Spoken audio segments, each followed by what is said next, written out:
Presentation of dialogue on Idaho Public Television is made possible through the generous support of the Laura Moore Cunningham Foundation, committed to fulfilling the Moore family's legacy of building the great state of Idaho.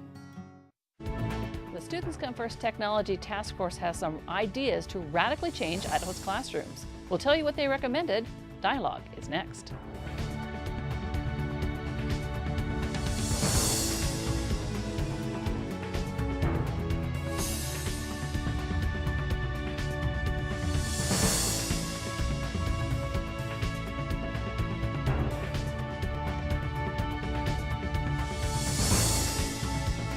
I'm Joan Cartan Hansen. Thank you for joining us here on Idaho Public Television, on the World Wide Web, and on public radio stations. Almost a year ago, Governor Butch Otter, the state legislature, and Superintendent of Public Instruction Tom Luna passed one of the most comprehensive education reform measures in the country. Luna's education reform package altered how schools receive state funding, implemented pay for performance for educators, eliminated teacher tenure, dramatically changed the rules for educators' collective bargaining, and called for online classes and new technology. Since these laws have passed, my staff and I have worked diligently with local school districts and other organizations that represent them to implement these laws successfully statewide. In addition, a 38-member task force met for 7 months to develop more specific recommendations for the state and local school districts on how to implement the technology components of Students Come First. Luna and the Technology Task Force presented their recommendations before a joint House-Senate Education Committee. One of the key suggestions, buy laptops, not tablets or iPads, for high school students. I came in to this committee believing that having an iPad, thinking this was the greatest thing ever, and it does serve my needs. I can get on the internet, I can monitor legislation, I can monitor the committee agendas, but if I was going to be tasked with typing a 10-page paper and footnotes and so forth, I definitely wouldn't use this. I would go back to my office and get my laptop or use my desktop in there. So to us, it just made sense as a committee, the whole committee unanimously, that the device that we use have a keyboard to it. The plan would be to assign laptops to 9th to 12th graders in 1/3 of the school districts first, and then roll out laptops for the rest of the school districts over the next 2 years. The task force also made it clear that just giving high schoolers laptops isn't enough to really bring technology into the classroom.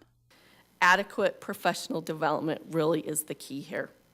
The subcommittee provided a number of recommendations regarding this professional development, including advocating for more robust teacher training, increasing the number of hours of professional development, and increasing the funding for professional development. The committee recommends funding 72 hours of professional in-service training. That's up from the current 22 hours. And then finally, the other area we spent a great deal of time on is looking at online courses and what constitutes a good online course. And initially, you would think that was a pretty easy conversation to have. It turned into a very long and drawn-out conversation at looking at all the different ways and all the different groups that could create an online course. The committee recommended the state also set up a clearinghouse of available and appropriate online courses for local districts, parents, and students to review. The task force actually had several pages of recommendations. We'll try to sort through some of these ideas and talk about what they mean for Idaho's students and teachers. But first, just to let you know, we'll be looking at all of the facets of the Students Come First laws over the next few months, especially as we get closer to the November election, where voters will have a chance to vote on whether or not to keep the Luna reform plan. But for this discussion, we'll concentrate on the technology piece. So joining me are two members of the Technology Task Force, Representative Reed Dumordon. Sir, thank you for being here. I appreciate it. It's a pleasure. Thank you. And Aaron McKinnon, a teacher at South Junior High. And I'm going to take a drink of water real quick. Thank you for being here. I appreciate it. Excuse me. And of course, we want to hear from you. Give us a call, toll free at 1-800-973-9800. So as I get this frog out of my throat, excuse me, why don't we start with why do you both think it's important to have more technology in Idaho's classrooms? Representative? Well, the key isn't necessarily having more technology, it's the proper use of technology. So this is really all about getting more tools in the hands of our teachers today. It's no different that at one point we decided to put a blackboard in the classroom, and then we upgraded that blackboard to whiteboards and smart boards, etc. This is just about providing more tools for our teachers to be successful. Really what it allows our teachers to do is start to really customize their teaching for each individual student's needs. And that's really what the objective of leveraging technology is. The committee recommended you adopt the Society for Technology and Education definition, and I'm going to read this real quick. It's a paragraph. Curriculum integration with the use of technology involves the infusion of technology as a tool to enhance learning in the content area or multiple discipline setting. Effective integration of technology is achieved when students are able to select technology tools to help them obtain information in a timely manner, analyze, synthesize the information, and present it professionally. The technology should be an integral part of how the classroom functions, as accessible as all other classroom tools. The focus on the lesson or unit is the curriculum, not the technology. Excuse me, I agree with that. The word I liked there the best, I think, is enhancement. And so the opportunity that students have to use technology, maybe for the delivery of it, of content, and maybe for showing their knowledge. Any way you look at it, teachers have the creativity and students have the creativity to use that technology in ways that are going to make them appreciate the information and play to their strengths. And so the enhancement part of that is what I really enjoy. Let's go through some of those first round of recommendations. Now, you had a whole bunch, and I've kind of distilled a few of them out. The first ones are coming from from your subcommittee, which would be the students would be able to take their laptops home. The students could add personal content onto their websites. The parents could use the laptops. The schools would provide parent training. There would be a charge for an insurance fee for that laptop. There would be the districts would develop an acceptable use policy, include tracking software on the computer, and establish cyberbullying policies. Talk to me a little bit about these particular recommendations. Well, that's a lot there to talk about. I mean, the task force obviously dealt with a lot of important facets to help make this successful. But a couple of things there. Why do we say that it's okay if a student puts some content on it? Now, when we talk about content, we're not talking about programs. We're talking about maybe music, maybe pictures, things like that. Why? Because those are important to our students, and we want them to be able to customize it and make it feel like it's their own. In the same way, today, what does a student's binder looks like? Well, it maybe has a sticker and pictures of their friends and things like that. So this is just an extension of that. This is now going to be their binder. And it's amazing where the schools where this has been implemented.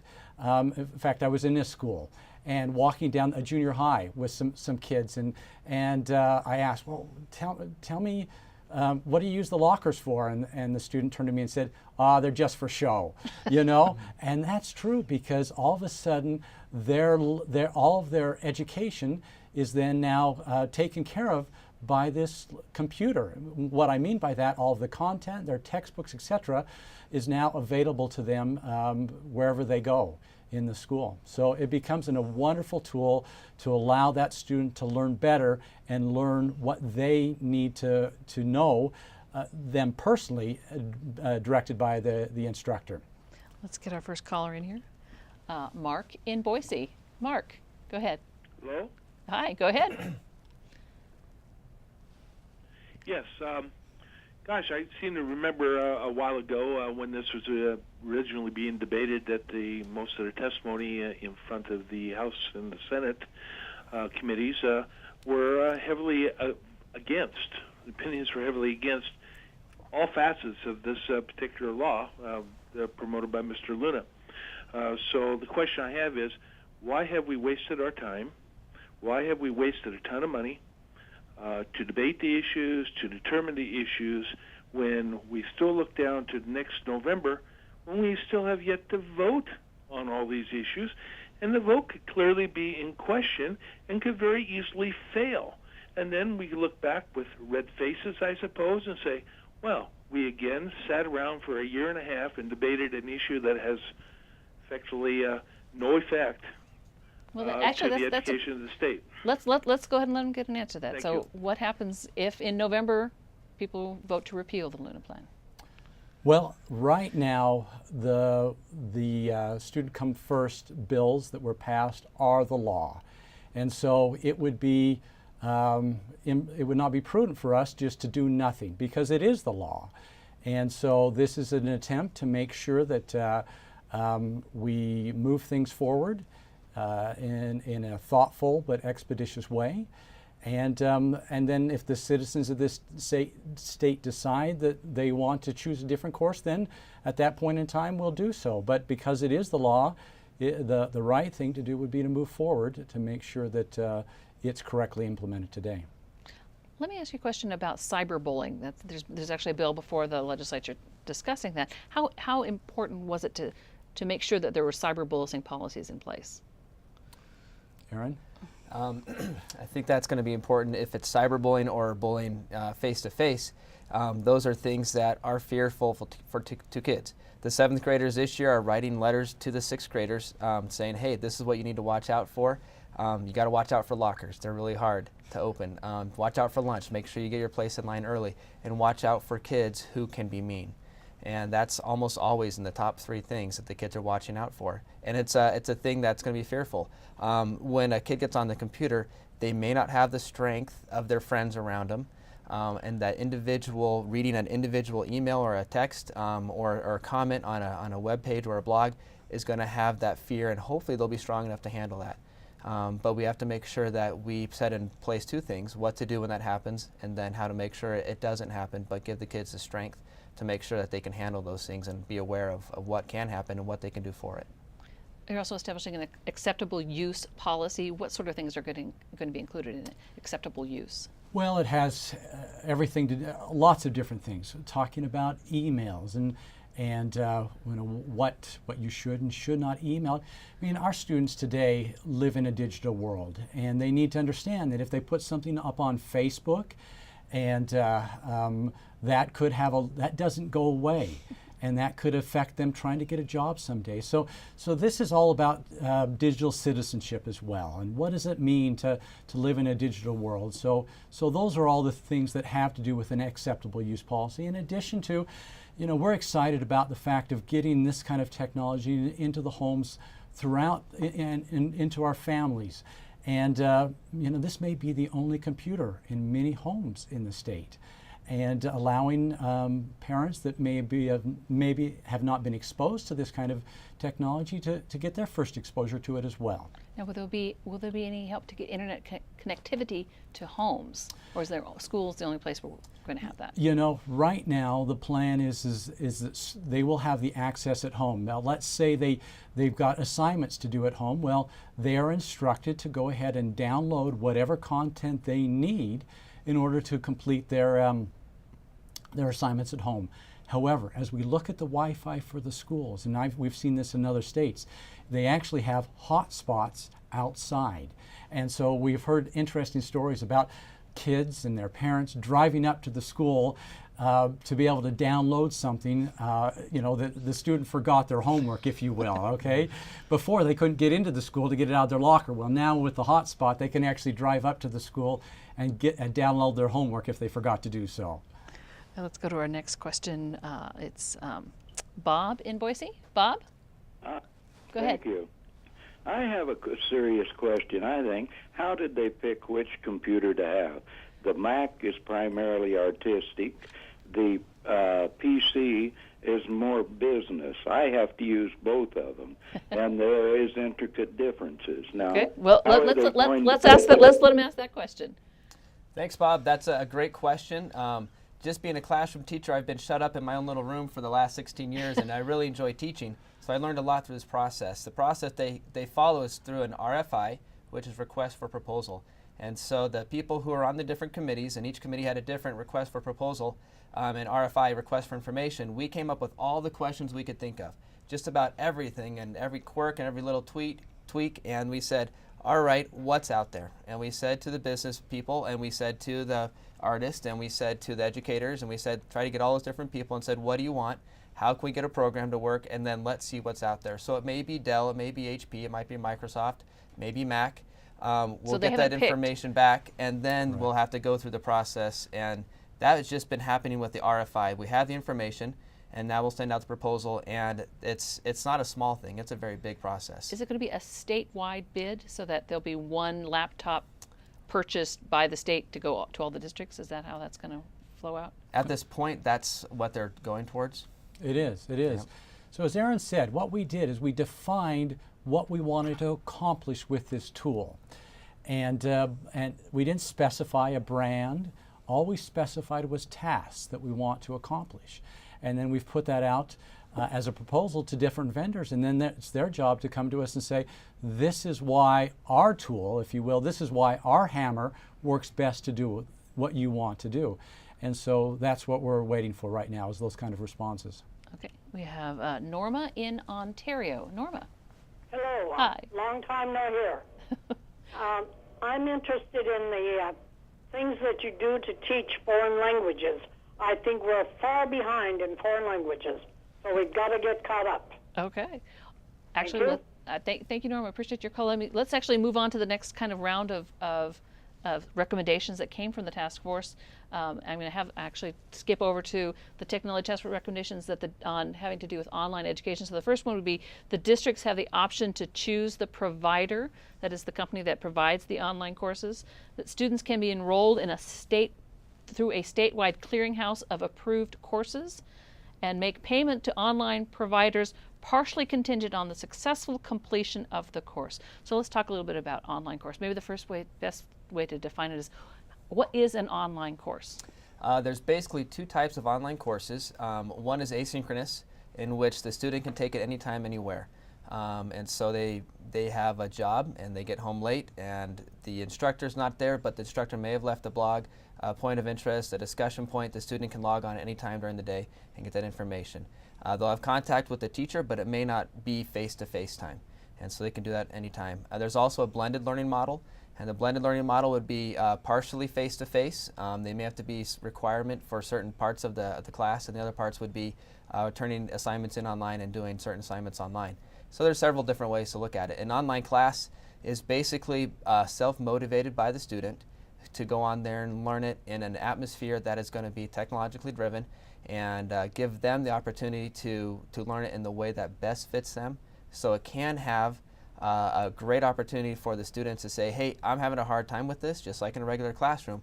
Can I get some help with it? And the teachers can say, yeah, you bet. Here's a neat opportunity. And the resource they may have would be maybe not a textbook, but it would be something online. Here's another resource. And they'll do it on the computer and using different resources that way. It's But it could a be neat any opportunity. topic. It Any could be topic. anything, They math, do science, foreign languages, and they do languages. even do speech online, and they record their voices, and they have a chance to edit, and all sorts of neat digital photography, of course, all those courses, all the different sciences are available as well. So now now obviously each district's going to have the ability to shape his or her their own, how they want to approach it. How's the Boise School District going to approach this? I'm real excited. We had several people come into our committee and say this is what a quality program is. You heard Andy earlier in the program, and it was an amazing opportunity to say, wow, this is an exciting opportunity for our students. Let's make sure we have something high quality. And by doing that, we learned that these things are in place in the Boise School District that are right. They're doing the research to say, what is the best way? How are we going to do this? Let's do the research. Is it going to be blended? Is it going to be synchronous? What platform are we going to use? Is it going to be in the classroom? Is it going to be in the computer lab? Is it going to be monitored by a teacher? And all those things. And so what the Boise School District now is working towards is having a collection of teachers who are experts in their field develop the coursework right now, and taking what they teach in the classroom and putting it online and making it accessible to every student through an online environment. And they're having an opportunity to make what they feel is the best learning environment online through the experts we have in the Boise School District. And then they'll have an opportunity to say to the students, this is the class you will take online, and then give it to the students at school. And so we kind of get to pick and choose and use our own experts, which is great. The opportunity for each district to do that is great, and the freedom is there to build a consortium, to say, hey, we have a wonderful teacher in Japanese. We'll trade the opportunity for him to teach your students, the IEN, and we'll have your teacher teach our students, and so the cooperation can be there also. Now, you can also, parents and students can choose a private provider outside of their district, that's still an option? That is still an option as well. And the other exciting thing is like at the college levels, rate my professor.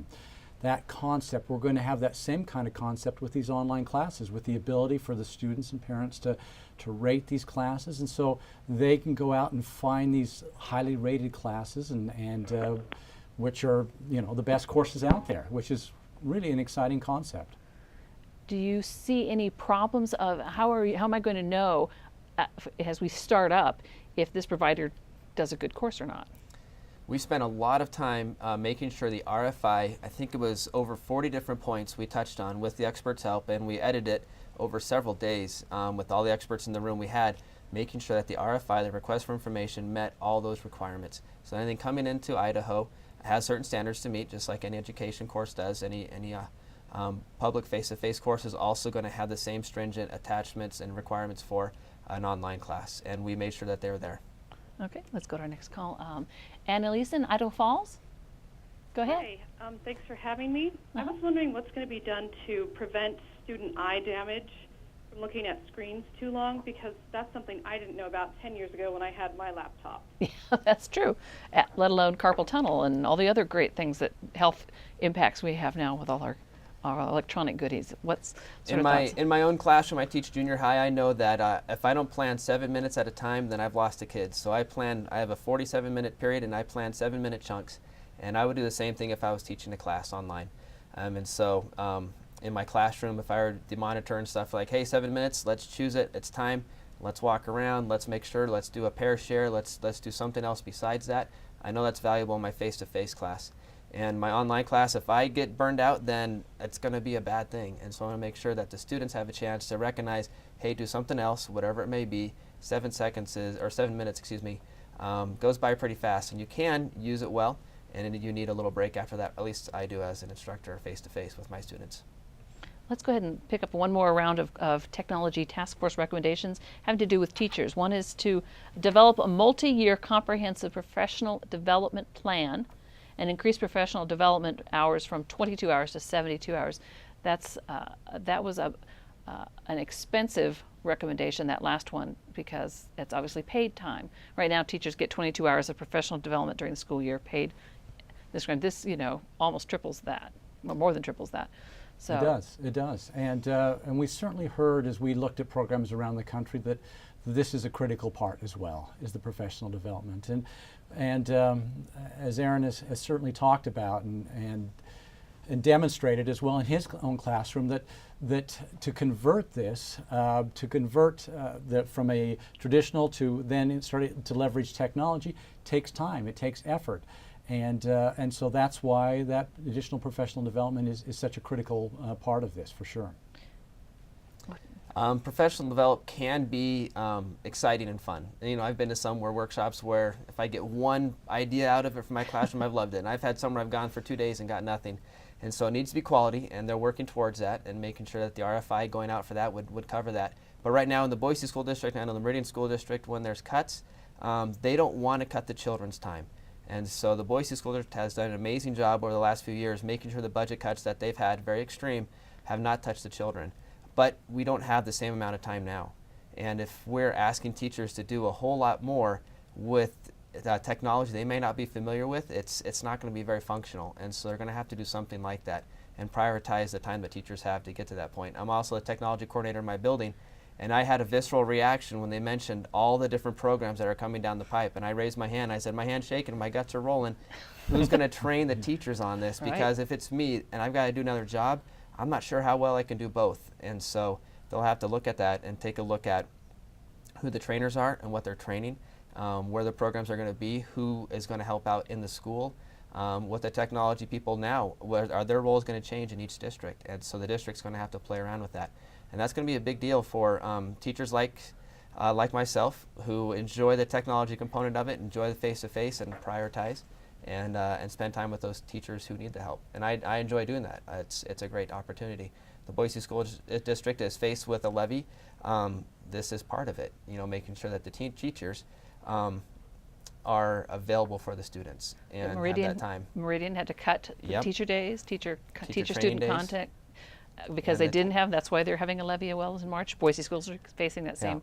Our school districts across the state, do they have the resources to do this? Well, you know, resources are tight, no question about it, and we know why. We're through some tough economic times.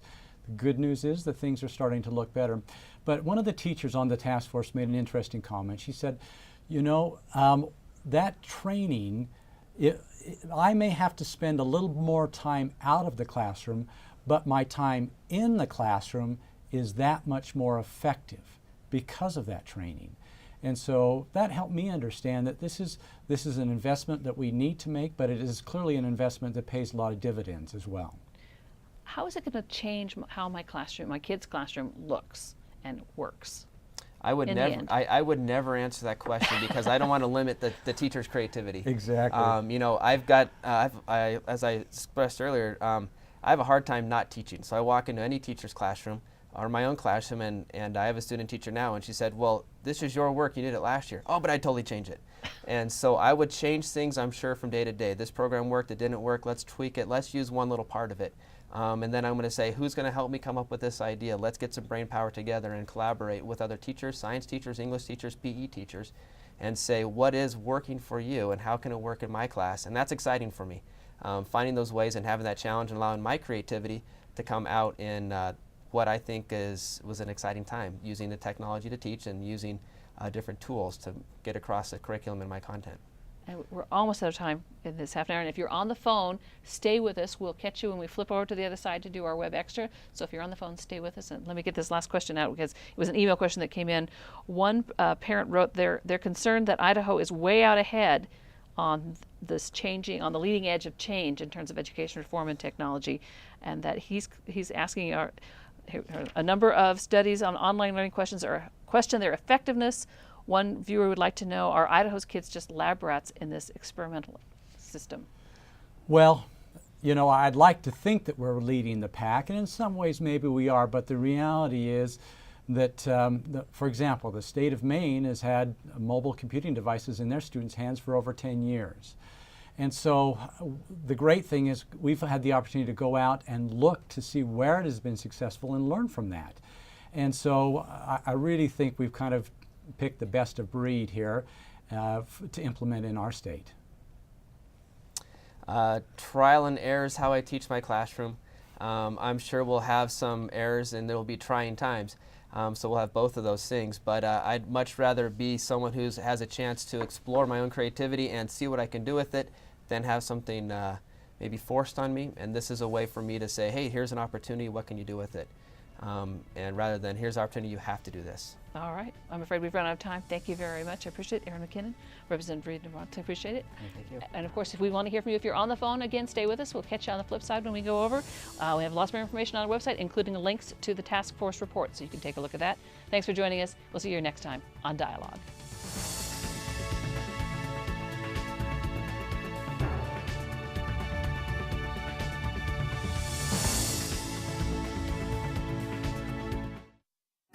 Presentation of Dialogue on Idaho Public Television is made possible through the generous support of the Laura Moore Cunningham Foundation, committed to fulfilling the Moore family's legacy of building the great state of Idaho.